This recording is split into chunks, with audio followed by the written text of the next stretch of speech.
Ankleshwar GRDC ઓફિસના gate નજીક કારમાંથી ₹10 લાખ ભરેલ બેગની ચોરી થતા ખળભળાટ મચી જવા પામ્યો છે.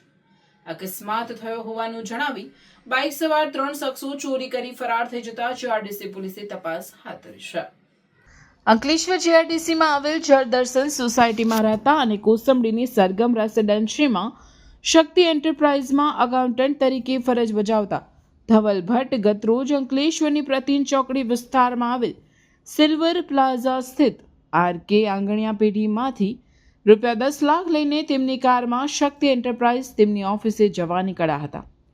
આ દરમિયાન જીઆરડીસી ઓફિસના ગેટ નજીક બાઇક સવાર 3 શખ્સોએ તેમની કાર પાસે આવી અકસ્માત થયો હોવાનું જણાવી તેઓ સાથે માથાકૂટ કરી હતી.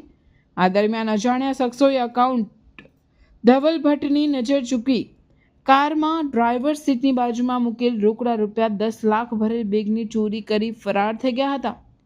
આ અંગે એકાઉન્ટન્ટ ધવલ ભટ્ટે અંકલેશ્વર જીઆરડીસી પોલીસ મથકે ફરિયાદ નોંધાવતા પોલીસે ચોરી અંગેની ફરિયાદ નોંધી વધુ તપાસ હાથ ધરી છે.